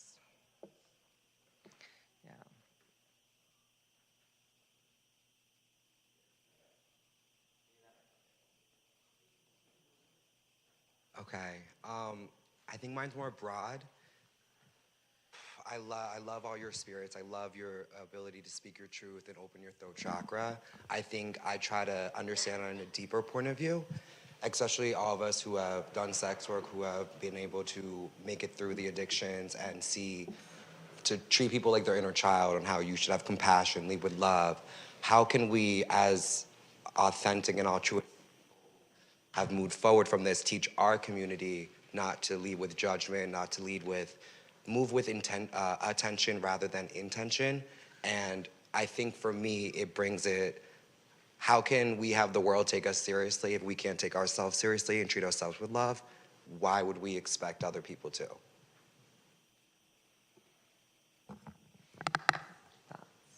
I mean, I actually want to hear your perspective, Dr. Puri, because I know you actually like you work with people one-on-one, like you see youth, and so I'm kind of wondering how you do that from an authentic place that isn't like, don't do drugs, Totally, you know, yeah. like, and just is honest. Yeah, and I think it goes back to just like the authenticity and the transparency that you have with everyone. But I think like on a humanistic level, I think helping people realize that there are things we all struggle with that are hard to change. And so whenever I talk about harm reduction and people are like, just take the drugs away, they need to stop using drugs. I have them talk about like an experience in their lives that has been really challenging for them. So maybe it's like, you know, getting up for a class, losing weight, balancing your finances, stopping, you know, eating something unhealthy, and like how difficult that can be for someone, and how like whatever that behavior is, it's doing something for you. And so to kind of just like connect with someone on a human level to be like, what is it like for you? You know, like, you know, I have a 14-year-old using meth. I'm like, tell me about it. Like, tell me about the ritual that you're going through when you're using meth. Tell me about the whole experience. And then I want to hear about your life. Like, I want to hear how this actually like interplays with what you're doing, because it's doing something for you. No one wakes up and they're like, God, I want to be, you know, a person who uses drugs. I want to be a junkie. I want to be all of those bad stigmatizing names. They don't wake up like that, right? There's a whole series of like history that goes along with that. And I think to like understand someone and to take your time, I think is really critical. And then when you have that experience with someone, then when you talk to people in the community who are like, you know, people shouldn't have safe spaces to use drugs. They should be thrown into recovery, or they, you know, incarcerate them. And then to like reflect on back and be like, tell me about, again, that really difficult moment in your life where you realized it was really hard to change something. What was hard about that for you? What helped you change? What helped you realize that it couldn't be something that was switched on and off? And I think putting that into someone's perspective can be helpful, because you're not like telling them they're bad. You're acknowledging that we all on a human level engage in a behavior that part of you wants to change and part of you has some ambivalence around. And I think coming from that perspective can be helpful. Other thoughts? Does anybody want to add anything? I think living by example. I mean, my drug use and drunkenness was very public, so my sobriety is very public as well. You know, I remember the first time I got sober in Chicago, and I remember the first time I marched in the Pride Parade with the Newtown Alano Club, and how liberating and wonderful that felt for me. And people that were like, oh, that's where you went. You know, so, you know, being an example for those around me. I think one thing I want to add to that, which is like building off of both of your responses, is that, and what I heard you talk about, Dr. Puri, is how we talk to people that are having these issues, but how we talk to folks that are not having these issues about those issues. And I think harm reduction is fighting an uphill battle with public messaging about harm reduction. And I think, you know, one of my favorite quotes is like the title of a book, an activist book, which is The Revolution Starts at Home. And it's like, if we want to see these changes happen, it begins with us and the conversations that we have with our loved ones, right? If like, you know, parents, siblings, cousins, friends that say these kinds of things about people who use substances, right? And so I think like those changes start to have a ripple effect. And I think if people had more honest conversations and challenged people's thinkings, then we would be able to start getting the resources that we need to really affect change. Yeah, and I want to say too, it's a lot of people get stuck at the addiction part of it and the behavior, and they forget that beyond that is a human being that's hurting and suffering. And they're just dealing with it in a different way than what people are usually commonly used to. And so there's, you know, the stigma and judgment come into play, but it's remembering that, you know, behind anybody's behavior, there's a human being that is going through something. And usually the addiction or alcoholism is a symptom of that person's misery. You were, Dr. Puri, you talked about this safe spaces and as well as Isabel. And, you know, people are like, oh, we can't have that. And I'm like, we've had them for alcohol for years. They're called bars. We have safe supply. It's called the Liquor Authority. You know, remember at the beginning of the AIDS epidemic when we talked condoms and everybody's like, oh my God, I can't do that. And now it's, you know, you go into any bar or restaurant, you know, down the street here in Santa Monica and they're in a bowl like mints at the front desk. So it can be done and it happens one person at a time. Yeah. We have a question up here. Thank You're you making me work. Thank you to Roger, the Vanna White of harm reduction. So this question is for Dr. Puri.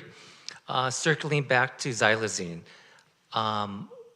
What exactly is the high, number one?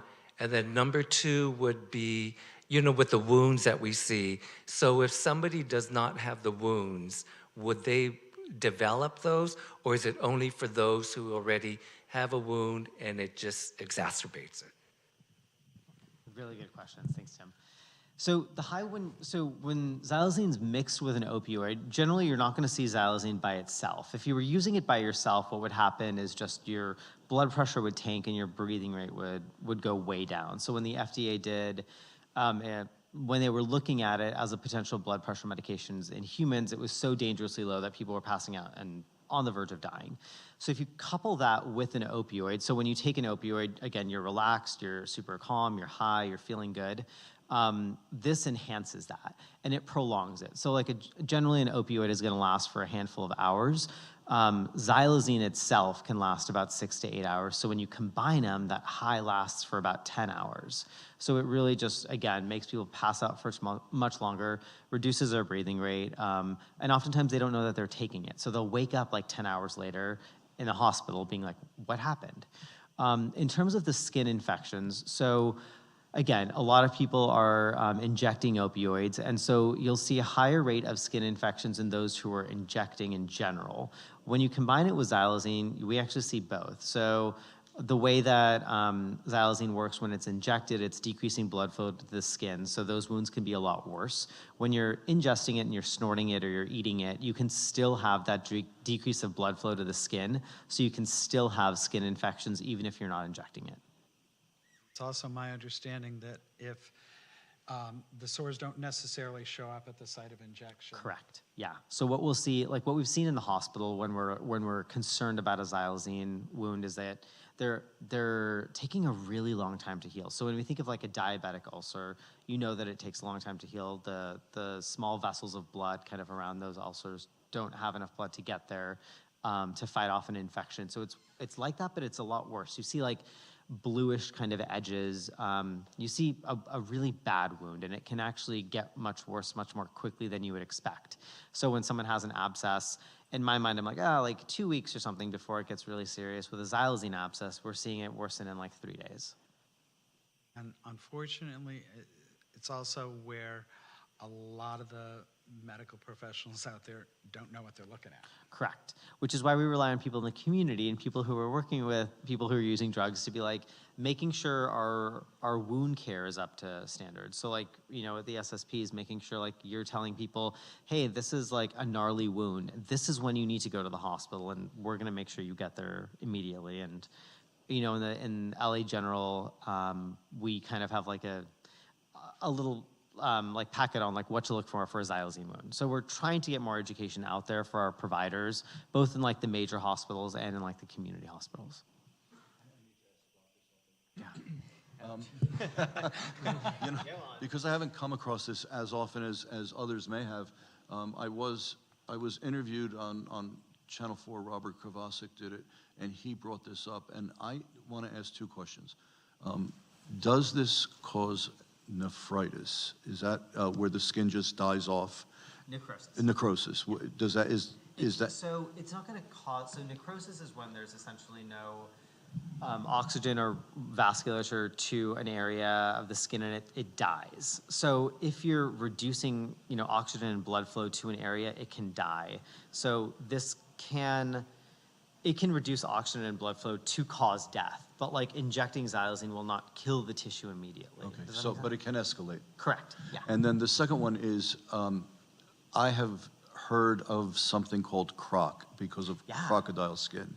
Is that this? No, that's not. Okay. So croc, Okay. I was obsessed with croc. So this is the other thing about like the drug migration, right? So croc is an opioid that Russia made, God, this was maybe like 10 years ago. And it's called croc because when you inject it, super high opioid, very short acting, but it actually causes skin necrosis. So it essentially stops blood flow immediately. So your skin becomes black and green.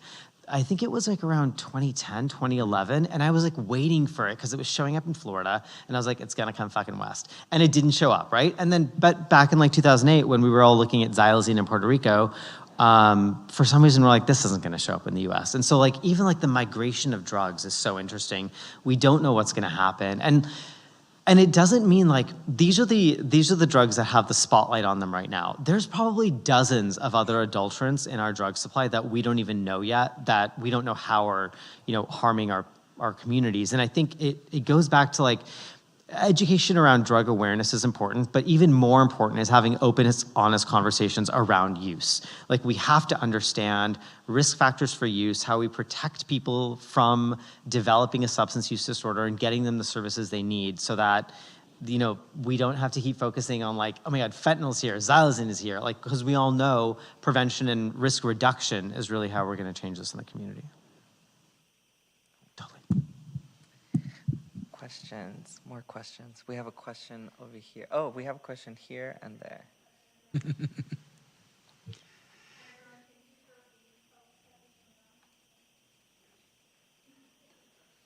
Hi everyone, Sarah Anderson. Thanks for being here tonight. I appreciate everything that you've shared. I have two questions. One is about prevention. I know there was someone here that spoke about how do we catch these kinds of issues before they start happening. And from what I understand, the data is for every $1 invested in prevention, you save 36. And so I wanted to know what at SAPSI, what efforts or initiatives were going on to roll out programming in that regard. There's a strong focus on, I think someone mentioned putting the fires out, and it's when can we transition to preventing those fires? So that's one part. And then the second part, so I run a nonprofit for at-risk youth. So we're looking to try and get connected. We provide addiction resources and services. So we've been having trouble getting connected to LA County SAPSI for various reasons. And so, no offense, it's a big county. So we're just here to offer our services. We have a big team that are ready to help. So if anyone's looking for anything, let me know. Yay, SAPSI. So I know SAPSI has this like and I've been a SAPSI for a year and change now, but we do have a very complex history, I think, both with the community and harm reduction. So it wasn't, like our harm reduction unit was established like a year and a half ago. And so before that, SAPSI was giving like $85,000 to each of our 7 county contracted syringe service providers. Now we're close to, our expansion has gone from like $500,000 to close to like $5 million. So we're really doing a lot of harm reduction work, and I know you asked about prevention. So we have a lot of prevention. So Tim is right in front of you, and he's one of our leads in prevention. So our prevention is looking at not only kind of like high school and middle school, but we're also starting to do things around elementary school. So my whole like soapbox things is prevention begins at birth, right? So when I see parents, the highest risk factor for developing a substance use disorder is family history. So until we're talking to families and having them, again, have open, honest conversations about what's going on in their families, and then prepare them to have those conversations with their kids. So when I see pregnant patients or patients with young children, and I know that they have a history of substance use disorder in their family, I'm like, how are you going to talk to your child when they're 3, when they're 4, when they're 5, about how things that they put in their body can affect them differently compared to their peers? So I think we have to do a lot of that. We're developing an elementary school curriculum right now that's focused on that. So so family history is one part, and then co-occurring disorders. So like depression, anxiety, ADHD, PTSD, all of that, right? And so in addition to talking about substance use or the general idea that something you put in your body can impact your health, we couple that with sometimes we feel a certain emotion or we have a certain thought or do a certain behavior, and we're uncomfortable with it. And so we try to not feel that or try to feel something to avoid that. And that's when we go back to that idea of putting something in our body to change how we're feeling, thinking, or doing. And so coupling that together. So really kind of like equipping our youth to be able to articulate feelings, I think is really, really hard. So when we look at like LAUSD curriculum, there's nothing that's really core to kind of like feelings. There's not like a, let's describe what the difference for, you know, for like jealousy or anger or fatigue and hunger, like how do we describe all of these things? And then how do we come up with a language that's shared both with the youth and their family to really kind of like make this unit more cohesive? So those are like the curriculum things we're developing. We're rolling out a peer-based program right now in high schools in LA County where we're training kind of like kids with social clout. So like ASB athletes, all of like the popular kids to essentially kind of like be trained in harm reduction. So they go through like an 8-week training course in our harm reduction unit, and then they do social media and they do like public events in their high school. So we're piloting it, and that's coming out in the fall. And so we're hoping to see. But with you, like in your organization, we'd love to kind of hear more about what you do. And I know SAPSI is a huge monster, and getting like a contract with SAPSI is just like fucking ridiculous. But we can also walk you through that too. So let us know. Thank you. There's one more person over there. Oh, there's 2 more questions, and those might be the last 2 questions. Did something happen to the air conditioning? Yeah, it's getting kind of warm in here. Hi, everyone. Thank you guys so much for sharing everything you've shared tonight and for being here. Just want to say you guys all have such amazing programs, and I was wondering what you all find is the best method for advertising and promoting these programs.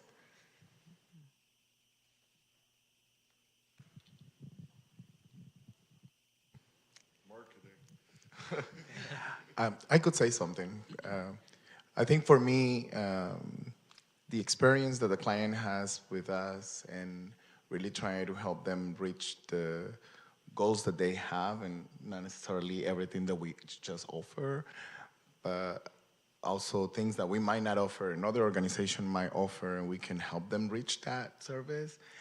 And they have that experience. My clients are who refer more clients to us. So that's my main way of outreaching and getting people in the program. Yeah, I'll say from my experience, building off of what Roger was saying, is collaboration. Like in the Safer WeHo Coalition, like we have like 12 agencies represented, and like Roger said, like there is some overlap, but then you'd be surprised to find how much overlap there isn't. And so letting other agencies know and collaborating with other agencies is a great way to get referrals, and then also to just collaborate on putting together events. We've done a few outreaches like in like the evenings during like when people are out and about in West Hollywood. And I think something that like people have consistently said on the panel, it's like you have to meet people where they're at. So for us, that means being on Santa Monica Boulevard, like at 10 p.m., like when everyone's out at the bars, because that's where they are. And I think that like, doing those kinds of strategies are like super important. Any other thoughts? One of the things that we've also tried to do is, as far as SSPs, there are, I believe, 9 or 10 in the city of LA or LA County. And we try not to duplicate services in areas. We try to go where somebody else isn't, but where there is a need. I know when I was working in Hollywood, I was not finding anybody who was using heroin or fentanyl.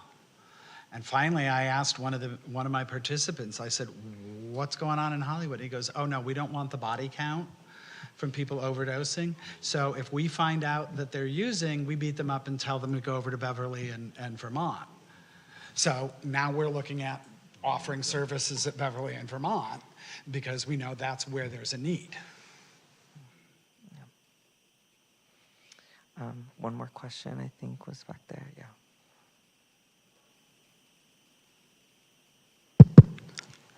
I just want to say thank you so much, Dr. Puri, and the panelists. And my question is for Dr. Puri. Is there any research for xylazine test strips or something, just like the fentanyl test strip? Yes, they're out, and Tim has them. But yeah, so the company that makes them right now is BTNX, and there's actually, I just got a postcard for a company that is actually doing combination fentanyl and xylazine test strips. And I don't remember the name of it, but if you give me your information, I can forward it to you. But BTNX is the one that does the xylazine test strips. And yeah, we just received the California Clearinghouse, which is where we get our supplies for the SSP, just sent 4 boxes to each SSP and there's 100 in each box. Said hand them out to people that are using fentanyl and let them, here's some questions to ask them. And so we're kind of evaluating them while we're handing them out to see how they work. On Tuesday, we did test a sample of crystal meth, and it came back positive. The first test we did, yes. Gosh. We actually have time for one more question right here.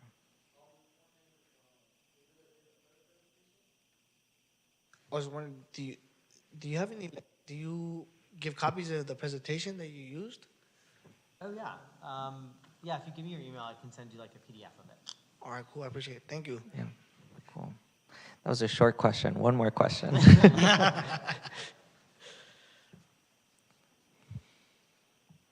A harm reduction question. So, could have sworn I saw this in the news like maybe a year ago, a year and a half ago. But I think they're called safe consumption or supervised consumption sites.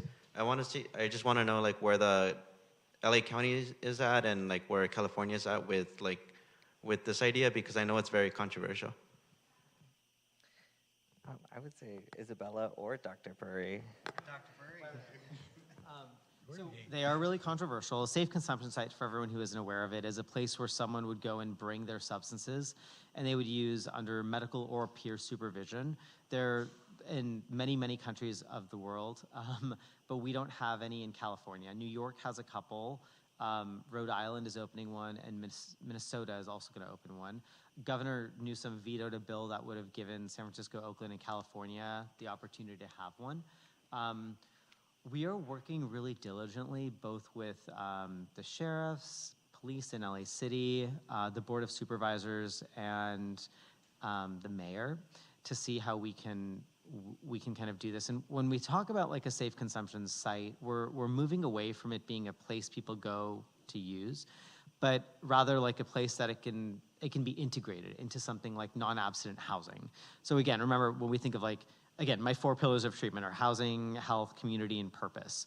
So you don't just want a place that someone can go and use, right? In addition to that, you want to make sure you're giving them all of the other services that they want and are willing to accept for them to reach their goals.